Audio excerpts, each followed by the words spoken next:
So we're on chapter 22, section 2 of your biology, and we're going to be talking about cells, or cytology is the study of cells.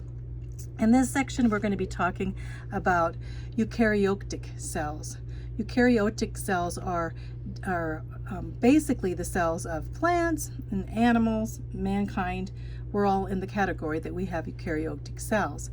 Now, the other type of cell is mainly what bacteria like cells have, and they're tiny and they're protokaryote. Protokaryote cells are they don't have any nucleus or organelles. Protokaryotic. So just remember, there's protokaryotic and eukaryotic. In those two cells, proto is going to be the bacteria. So most of the cells are eukaryotic cells. So let's remember that. So cells also consist of 4 different elements: oxygen, hydrogen, carbon, and nitrogen. So let's go. Here's a cell. So, and these 4 elements, of course, oxygen and hydrogen make water, and 70% of the cell is water. The others is carbohydrates, lipids, and nucleic acids, which are proteins. All these proteins are in a cell, but they all are made by those 4 main elements: oxygen, hydrogen, carbon, and nitrogen. So on to the 3 main parts of a cell are in this picture. The nucleus, as you see in the middle, it's near the center, and it holds the genetic code. Here we have the nucleus here, and the nucleolus in the nucleus. See where it's pointing here? And then we have the cytoplasm, that's the middle layer. All of this cytoplasm is the fluid medium for the organelles. All these are little organs that are in the cell. Organelles means little organs. And then the cell membrane is the outer boundary here. This is the cell membrane. We'll look at the cell membrane, and it separates the cell from the environment. It's also used to transport things in and out of the cell. In fact, it controls what enters and leaves the cell. So let's go ahead. We're going to first talk about the cell membrane. So the cell membrane is very thin and flexible. Another name for the cell membrane is called the plasma membrane, and it's the most complicated process, in fact, in creation. In this membrane, and what comes in and out is so important and so specific. So the failure of this membrane means instant death for the cell, that's for sure. So what is this cell membrane made of? Well, it's made of phospholipids, and they also have a small amount of cholesterol just for flexibility, mainly phospholipids. Let's go on, I'll show you in a large picture of the cell membrane. Wow. So you can see here this cell membrane. A lot of things going on in this cell membrane, in every cell membrane.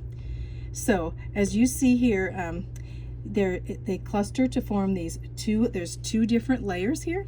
We call these 2 layers lipid bilayers. If you would pierce it with a needle, which, I mean, just think of how could you ever do that? Cells are so small, but it would close automatically if just pierced. It's self-sealing and self-repairing. It's very flexible. It's easily squashed or deformed without breaking. Embedded in the membrane are all these different proteins that carry out functions, many different functions. As you can see, these proteins, all organelles differ in the types of proteins they have. So before energy actually has to come in and out of the cell membrane for the protein organelles to supply them. So the support and reinforcement, the membrane skeleton is very strong. Cable-like proteins called spectrum. So these protect from rips and reinforce the whole membrane. They also are attached to like wrench-like actin filaments that tighten these selected fibers to construct them all together. So, wow. You can see in this picture the two layers. So we have the two different layers here. You have the fibers of the membrane here coming, cholesterol models. Remember, some of them are cholesterol molecules. Receptor, here's a receptor molecule sensor. A lipid bilayer. It has a lipid on top, lipid in the middle, and more of a fluid type in between. The actin filaments, which are very important. And as we go there, and here is a chlorine gate. It's going to have these little gates to let certain kind of structures in and out, or I should say molecules in and out. So in the cell membrane, molecular tags here. So you can see this is a phospholipid molecule. This is where basically it's made out of these phospholipids, like I said before, phospholipid and cholesterol molecules right here. Right here's two cholesterol molecules, and here's the phospholipid. So let's see, machinery. The cell membrane is a semi-impermeable membrane, only allowing water to go through unless it has certain gates. Certain things have to come through certain gates. It's not a passive boundary, but an active boundary. Constantly, it has ion pumps that pump atoms of sodium, potassium, calcium, hydrogen in and out to preserve the right balance in all these proteins and of ions in the cell, inside the cell. The portals are protein gates that allow certain moleculars in and out. As we see in the picture, we have some protein gates there, and the molecular receptors inform about the outside environment and detect hormones and such. And they even have these identification tags right here, molecular tags they're called, and they're identification tags to identify other cells and to recognize them. So here you have the molecular tags there. I talked about that. You have these different gates here and down to the actin. So very important that all of these play important, and you could get way in deep and go into each one of these chemically, how they work. And so the cell wall, plants have a cell wall. Animals do not have the cell wall, but plants do. And that's outside. The cell wall would be outside of the cell membrane. Let's see if I can focus in here, down here at the bottom. Here's a picture of the cell wall. So plants have a cell wall outside the cell membrane, and this is a rigid and box-like. See here? Here's the outside of here's a plant cell, and here's the outside. It's way more rigid than the cell membrane. And it also has a cell membrane, but the cell wall consists of cellulose, on the outside of a plant. It's rigid and box-like, and it can stiffen so the plant can stand upright. It protects from bacteria and pathogens. Millions of threads of cellulose make it very strong. It manufactures lignin to stiffen it. Lignin links cellulose closer. So if it has lignin in it, cellulose gets even closer, and when the closer it gets, it can form almost like the wood of a tree. So lignin links the cellulose closer to make it hard like wood. So that is about it for the cell membrane. So let's go on to the next layer, which would be the cytoplasm.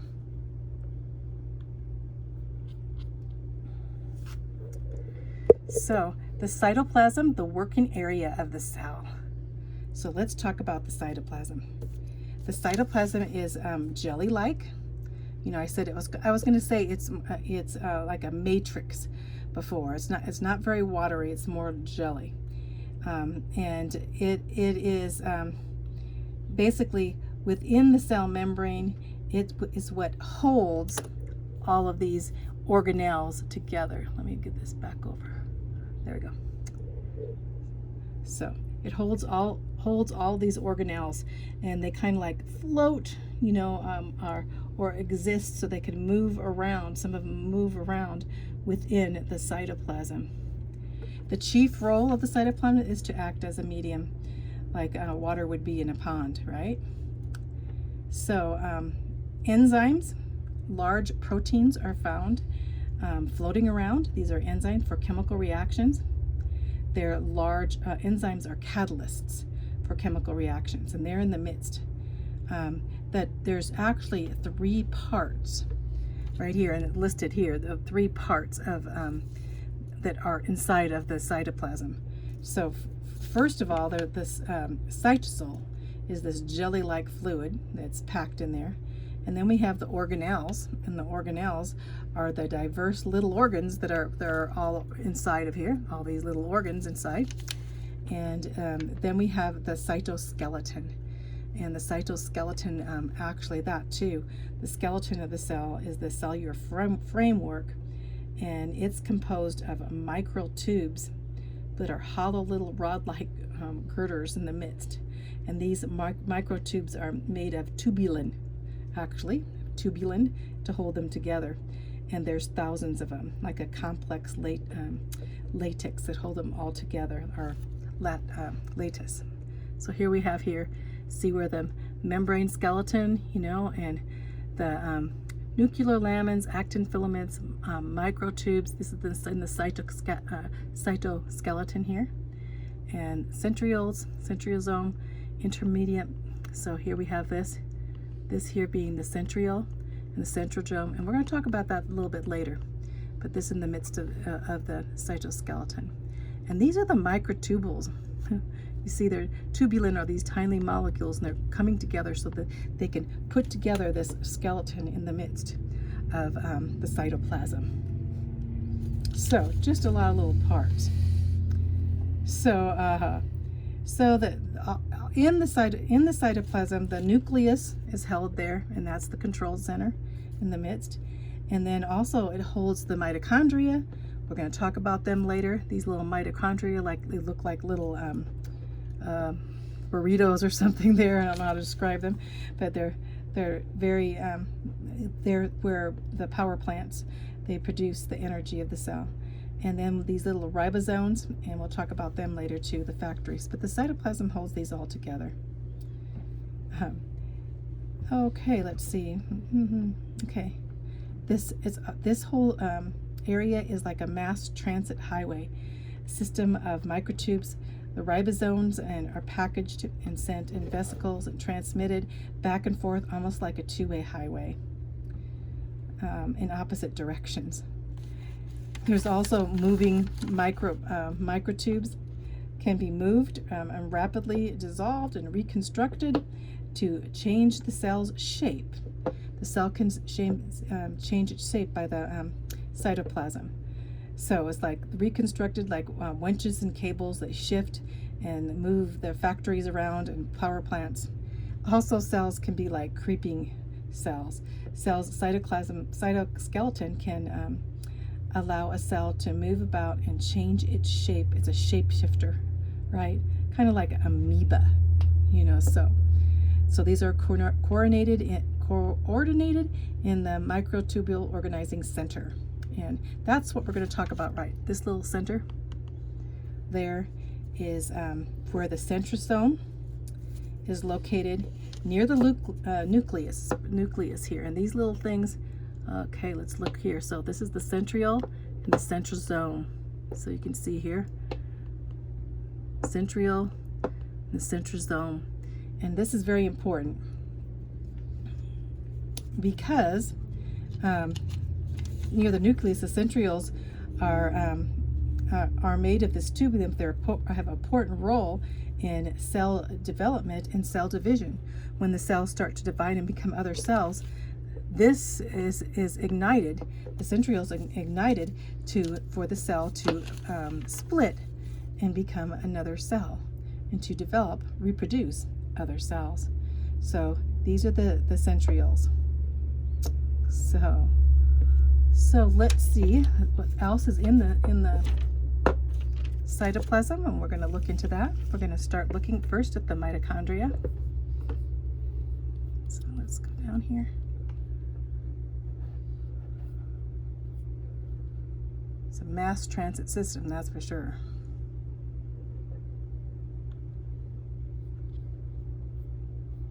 Okay, here's the mitochondria.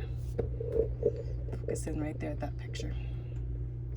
So a mitochondria, they're the power plants.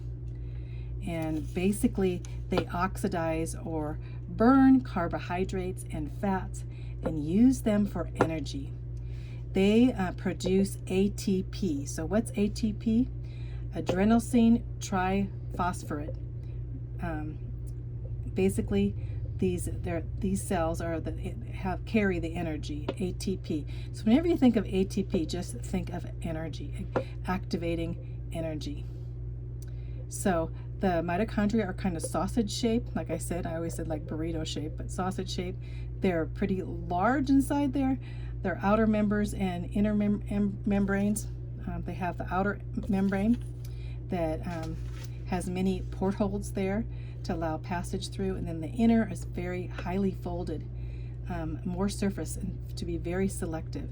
In the inner membrane, they transport proteins, ion pumps, large ATP generators. So 80% of it is protein. This mitochondria is made of mainly protein, and the matrix space is at the core of the mitochondria there. So look at this picture. We have the matrix here, the intermembrane space, folded intermembranes inside here, giving a lot of surface energy, or a lot of surface to produce energy, I should say. And then the outer membrane. And then you look right here in the midst, this is the ATP synthase. So let's talk about that a little bit here. And I show this picture. There's another picture I think I'm going to show about this, but ATP synthesis are embedded in the mitochondria, their inner membrane. And I mean, there's no way that a mitochondria could have evolved. This is so complicated and so amazing. So ATP generators are breaking down food and using energy to pump hydrogen ions into the core of the mitochondria, and then hydrogen comes out. This is the hydrogen charged ion. Hydrogen are charged ions. ATP, they generate, let's go back here, sorry about that again. ATP generates synthesis, the ATP synthesis right here generates the ATP. So we have the reaction centers and the ion pumps here, the electron shuttle that shuttles them, the mitochondrial membrane here, and you have these ATP synthesis. They look like little pumps. They're tiny ion-powered turbo generators. Can you think of that we have turbo generators in our cells? The hydrogen passed through the generator and turn a rotor that spins. So this rotor will spin right here. Turn this rotor and spin it. Can you imagine? How did this happen? It's amazing. God is amazing. This rotor turns a drive shaft and opens and closes like a clamshell. And it also can run and reverse and break down ATP. So it functions as a motor-driven ion pump. So ATP comes from the food and the respiration of the cell. It also, in the plant cell, comes with the chloroplasts, or very complex organelles, and they're like these little mitochondria, and they produce photosynthesis. So photosynthesis actually is the opposite, from cell respiration that we're described here, because photosynthesis is taken from light. But we'll get into that in a little bit. But I just want you to see here this again. So here we have the mitochondria inside this cell. In the midst, here's these little mitochondria. And then this is the picture of mitochondria. And this is the very tiny ATP synthase there. So, very that keeps happening. Let's go on to the next. Here again is a model of the ATP synthesis. Can you believe this? Let's look at it a little closer there, huh? So here's the model, here's the reaction chambers, here's the drive shaft, here's the rotor that turns, the base of it. These little rotors, these little machines are in the midst of each mitochondria, and many of them producing energy.